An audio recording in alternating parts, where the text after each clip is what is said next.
Je me suis installé en 2017 avec une première production en 2018. On a une surface de 5 hectares 3 et en maraîchage on utilise 1 hectare et on cultive un demi-hectare. On commercialise essentiellement en vente directe, magasin de producteurs et le marché de Cray du samedi matin, et une petite partie en épicerie.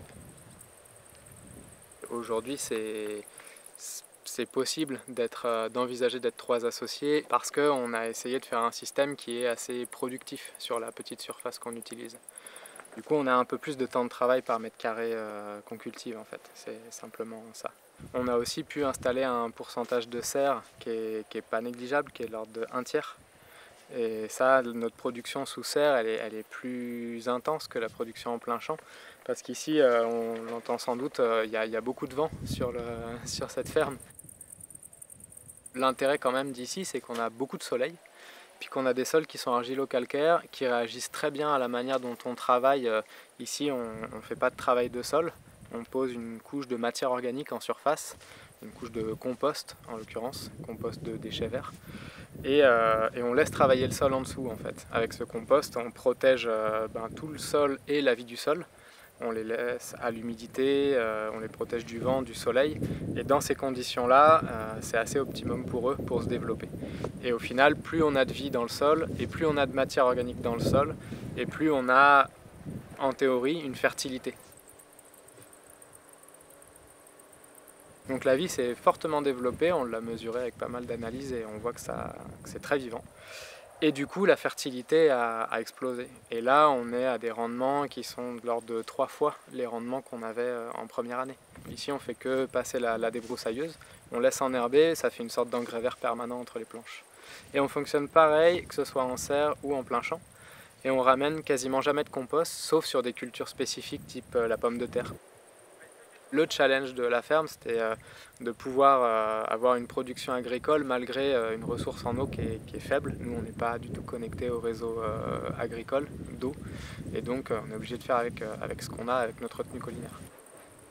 Le fait d'être passé à un gros taux de matière organique, 16% de matière organique dans les 30 premiers centimètres de sol, c'est beaucoup.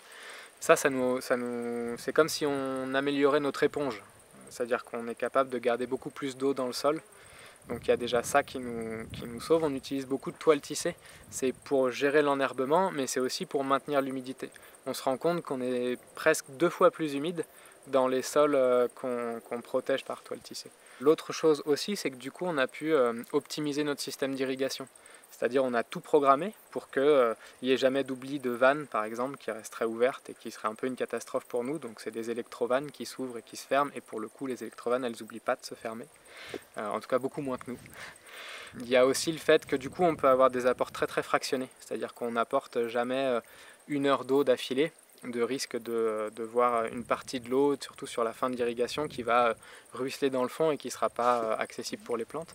Donc on est surtout sur des fractionnements de l'ordre de 15 minutes maximum en apport d'irrigation. Et puis on a aussi tous les systèmes de micro-aspersion, que ce soit dans les tunnels ou en plein champ. On est sur de la micro-aspersion qui est très très localisée, qui va irriguer que la zone qui est cultivée. Après, j'ai fait beaucoup de formations en Rhône-Alpes chez différents maraîchers, des formations données par la Chambre d'agriculture ou par la DABio, Agribiodrome, etc. Et puis on a beaucoup travaillé avec le Célestalab, qui est un laboratoire d'analyse de microbiologie des sols.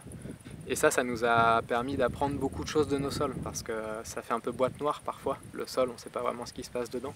Et le fait d'avoir les analyses et de voir l'évolution année après année de la vie de sol, de l'avoir augmenté, voire même presque doublé chaque année, du taux de matière organique aussi, de faire des relevés vers de terre, tout ça, ça nous a beaucoup aidé à comprendre ce qui se passait, en tout cas à avoir une meilleure vision des résultats, de ce que nos pratiques peuvent influencer dans la vie de nos sols, dans la composition de nos sols, etc.